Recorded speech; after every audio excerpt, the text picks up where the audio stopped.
All right, again, a quick tutorial on the MLS Matrix for Hawaii and Colorado, but we're gonna primarily do Hawaii for you guys right now. Okay, cool. And Mute you.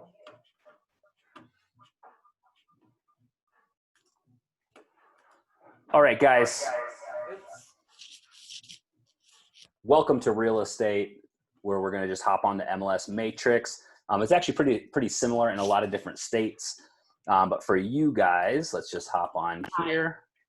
Or whatnot if you didn't want to happen. Let's see here. So this would be if you had run a previous campaign and you Okay.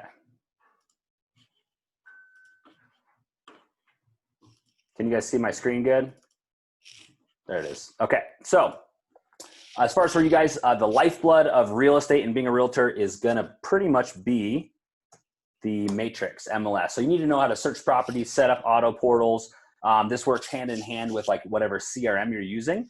So Zillow and Trulia and a lot of the online sites, what they're actually trying to do is they're actually pulling a feed from your local MLS. And so what they do is they're taking the active and incoming properties, but sometimes they actually don't really boot off the old ones as they expire, withdraw, or sell. So there's some things to actually just know how it's working is literally, even like we're doing another custom website, we have to do an IDX with the local board to where they can actually pull all of the active property. So right here, this is your Matrix MLS. We're just gonna do a quick run through of this. You can kind of customize this, set it up, rearrange stuff how you want it. You can actually see new listings back on market, all of these things right here kind of gives you a gauge of what's going on in the local market, whatever it is. You can actually see recent portal visitors. So you can actually see who is shopping around.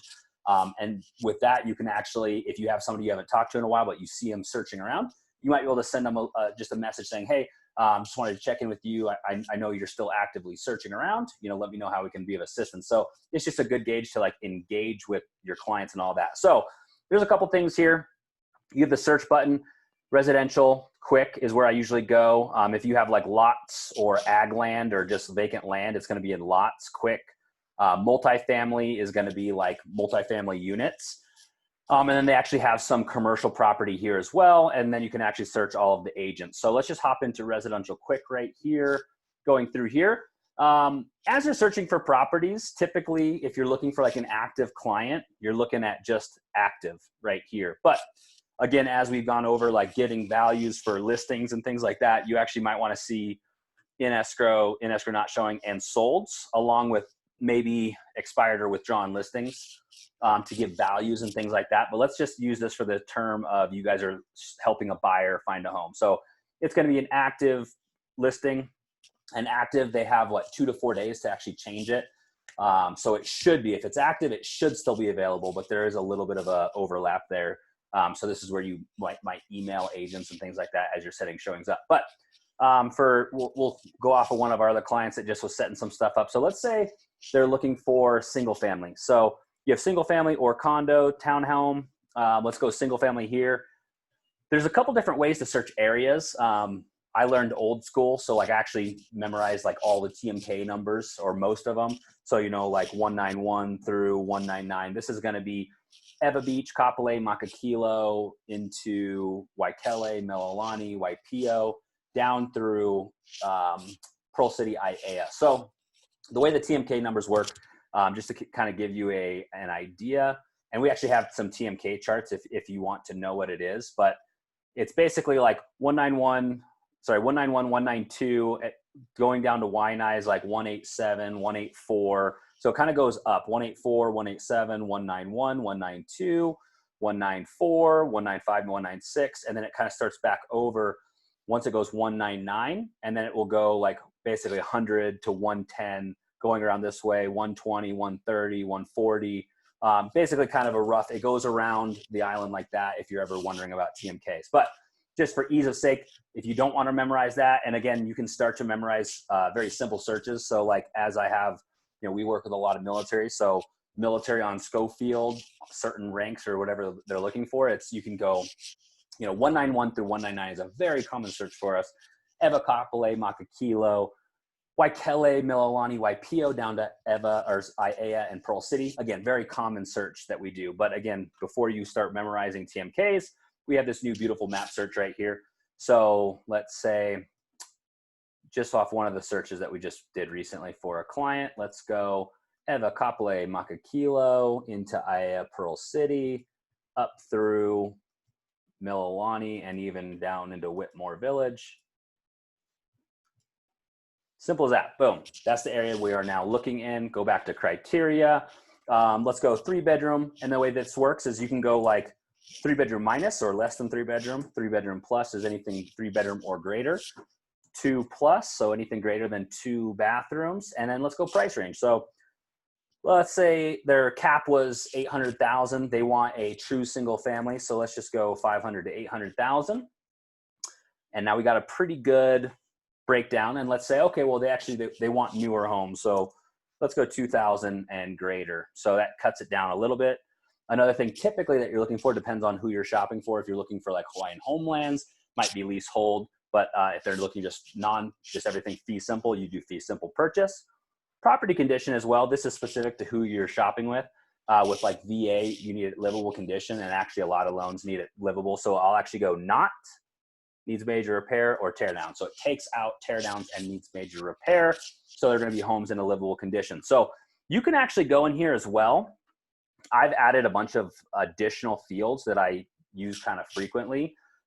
This is special sales condition. This is a really important one that you should pop in there. And a lot of times I'm taking out probate and short sales.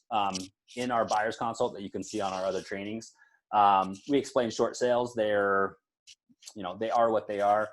They take a little bit of time. So if you have a client that is looking on a tighter timeline, short sales typically aren't there, but some investors and stuff, they'll actually look for foreclosures, short sales, things like that. So depends on if you want to keep it in or take it out. But again, you can actually go into like add or remove, and then you can actually go down in here and literally like if you have clients that are like, I don't want anything more than 100 a month association. So I can actually add in an association fee search. You know what I mean? Let's actually go fee, add, it's in there. Okay, go back. And now you can see association fee down here and also maintenance fee. If you click the little question mark, it'll actually tell you exactly how it wants to see it inputted. But like, let's say you're looking in town and they don't want anything more than, let's say less than 100, not town. This will be west side. So 100 or below, it actually took out quite a bit. But again, like you can actually add in maintenance fee and association fee if you have clients that are super sensitive on what they're looking for in there.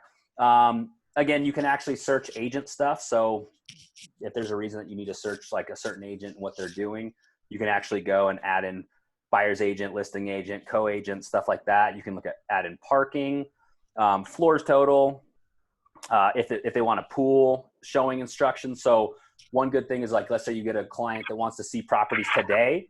I could literally go in here and say, I want less than 8-hour notice for showings. And now these are the listings that should be very easy to get into as far as just kind of screening out and being able to use that. So we have a pretty good search. Again, what we're looking at is Eva, Kapolei, Makakilo, up to Mililani, down to Aiea, Pearl City, single family homes, between 5 and 800,000, 3 plus, 2 plus, and a little bit of a newer home. So you go to results here, save, new auto email, and you go to create contact. And then you literally input their name, email. I give them the Aloha in Hawaii and Colorado. And then you can put in phone numbers if you want. You put in the subject line like, hey, this is town potentials, under $1 million. Or, and this is where you actually have one client that might be looking west side versus town versus Kailua. You might actually create 3 different searches so that they can see it and then kind of categorize it. So you can go in here and customize all this stuff as well for having your pretty signature lines, take out reverse prospecting.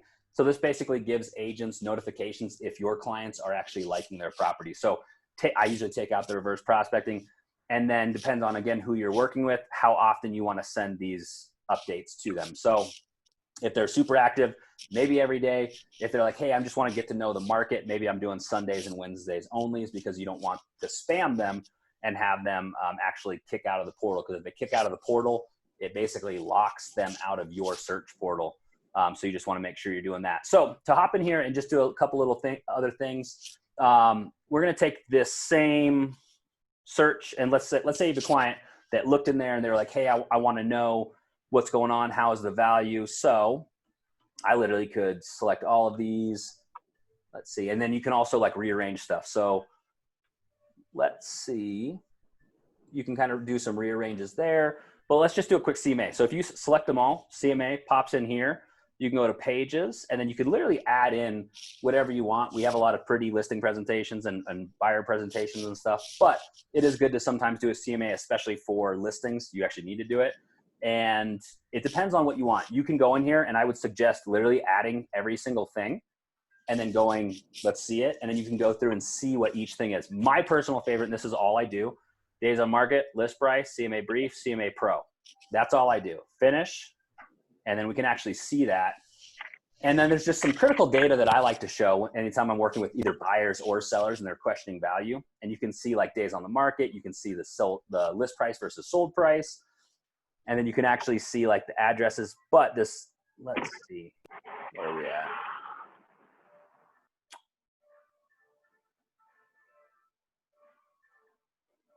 Where is it? Okay, let me go back real quick.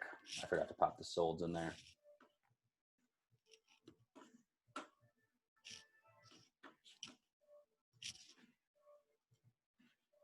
So, all right, here we go. So that's just active. But again, if we're doing like a quick, all right, got to cut this down even more. Let's just do that. I think we've done it before, but all right, Ocean Point. So boom, select all, CMA, pages. So boom, finish, view CMA. And again, I just highlight specific data, some of the bar charts. And then right here, this is in my opinion, the most powerful statistics is you're literally looking at the like basically average price per square foot and average price for actives in escrows and sold. So the one thing that a lot of times what you're doing is you're saying, hey, you can see that people are trying to push the market a little bit. So they're coming active at around 472 a square foot. However, they're selling for 446. So this is what helps you actually bring clients to reality. If they're like, I want to price it for 2 million. And you're like, well, it's actually worth 1.5 million. These types of charts can actually help you bring people to reality. So again, that's how you can do a quick CMA in the MLS. We've already showed you how to do like the simple search portals and actually plugging in auto searches. So again, auto searches are very critical. MLS, I like, it's a little bit more accurate than Zillow, Trulia, and all of those things. So again, we pick up clients on all those other sites. However, we plug them into MLS portal here to actually keep tabs on what they're doing and to be a little bit more accurate and up to date. So again, you can go through, customize this as much as you want. You can directly go into the realist tax. What else is some good stuff? Again, newer agents, if you're looking for some things to do as a newer agent, you need to start to learn the market. So like hot sheets. So again, I think we've touched base on this before, but like new listings and sold. And let's just say you have somebody looking at in Eva Beach. So 191 between, let's see.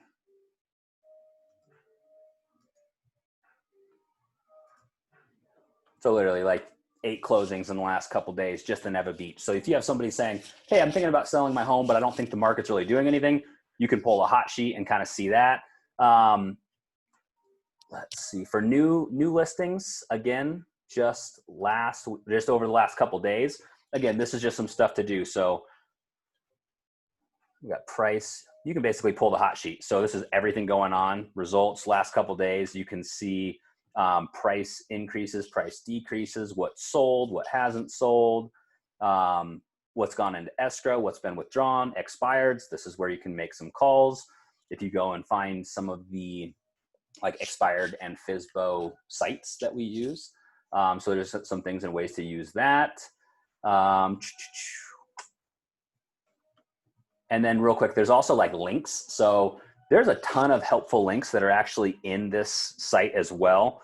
What is it? I think School Finder should be in here, like the Department of Education, where you actually can go into each listing and make sure that you're 100% correct with certain school districts.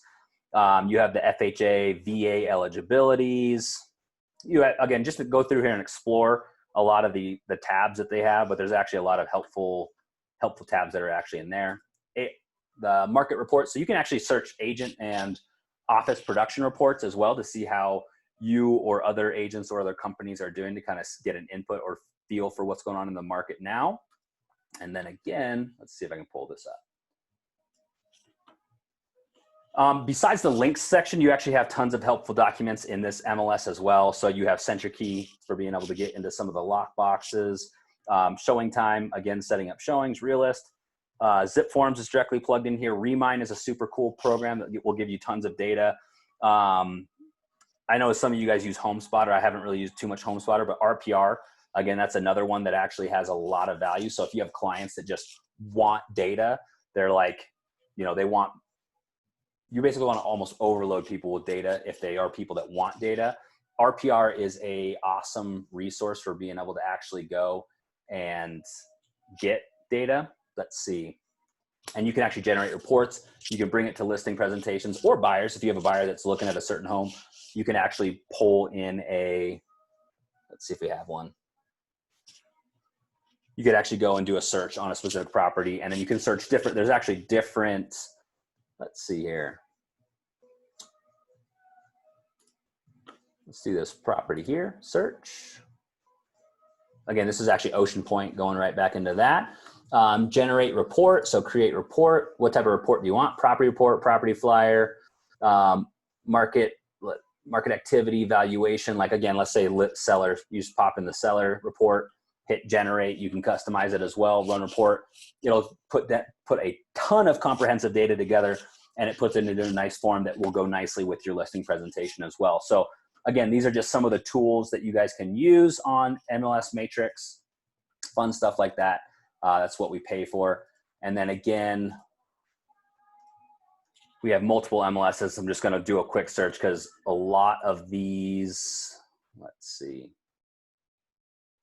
a lot of them are actually based on the same systems like Matrix or MLS stuff. But again, here's Matrix 360. This is a Colorado MLS here. And again, it's going to be super similar. So once you learn how to use it, you can go in here. It's a little bit different laid out, but again, actives, counties, price, MLS, beds, baths, year built. You can go in through, and then you set up search portals the same way. That's pretty much it. So MLS, as long as they're using the system, are going to be very similar. So anyone have any questions or anything you want me to cover? I just wanted to do a quick tutorial on the Matrix MLS. So you guys that don't know how to use it in depth might know how to use it a little bit better. Because right when you start talking to clients, because again, a couple things you need to do is find buyers, help them find homes, find sellers, help them sell their homes. So anytime you talk to either a buyer or seller, you need to know how to navigate MLS Matrix very well. It's actually part of like the buyer's consultation where you can create the search portal for them right then and there. And it actually kind of takes you through a nice script as you build it out for them. So anyone have anything? Yeah, Travis, on the expires and everything, you said about finding leads through that. Where would you find the contact information for that? So, I mean, you can go and manually search online and like, I guess, go look at Realist, city and county, try to find people, try to see if you can locate phone numbers and stuff through like some of the white pages or phone books. There are tons of different programs. What is it? You have like RedX and a Vulcan. You have certain programs, but RedX and Vulcan are a couple of them. And again, there's a lot more that actually pull expireds, for sale by owners, and you can actually go through and work those calls. On Thursday, we're going to do a quick scripts training for you guys if you want to hop on, where we're kind of touching base on different scripts, different email scripts, and things like that. The different lead gen that you're doing is going to be a different script. Zillow's different than Google AdWords script, which is different than expireds. which is different than events. So like as you do things, open house, it's a super easy warm script. Hey, this is Travis Ferris with eXp Realty and the Ferris team. You came through our open house, expressed interest in buying or selling real estate. I just want to reach out and see how it could be of assistance. That's like my basic script right there. And it works pretty darn well, very little rejection. And again, people either want to buy or sell or they don't. And so right when they hear that, they're going to be like, oh yeah, perfect. I actually want to buy a home. But again, that's a different script. That's a warm script because you've already talked to them, as opposed to expireds and FSBOs, which are a much colder call. They're not expecting your call. They don't know who you are. So you have about 10 seconds to get them to listen to you, or you're just moving on. So these are like the different scripts, and you basically need to know who you're talking to, the different lead pools, and then being able to have a certain script for that specific lead pool. And then again, as Zeus has said numerous times, follow up. So, I mean, just a pointer, Stacey has brought in a couple awesome listings from FSBOs or expireds from a long time that she's been following up with for a long time. So again, it's like lead gen's one aspect, follow up is the second. So hand in hand, if you are just doing lead gen and looking for that low fruit, you're going to get very little, as opposed to once you get it, then you're actually nurturing it, which again, I know that Zeus's team uses a different CRM. Which one do you guys use again? Juliet? We use Brivity. Brivity, that's right. And then we're actually hopping on to Sierra. So your CRM is going to be super critical on follow-up, because again, you can build out these campaigns that will automatically follow up with these people and make sure that they're not slipping through the cracks. And then when you plug in and go and do your lead gen, you and the system have already been following up with people, to where, again, it'll make your success rate a lot better. So yeah, Juliet says that Vulcan's super powerful. I think we use RedX right now for some of our stuff. So realistically, Ninja Coaching is whatever you're going to do and actually do it is going to be the best program. So that goes for CRMs and all that as well. It doesn't matter if you have an amazing Ferrari CRM, if it just sits in your garage and doesn't do anything. So whatever you're actually going to use, just use it, like it, love it. So anyone else have anything? That was pretty much just a quick tutorial. I just want to make sure people are knowing how to use some of the stuff, and we'll follow up with some additional trainings this week and in the future. So if you guys need anything, reach out here, and we'll go from there. So thanks everybody for joining, and just let me know if you have questions.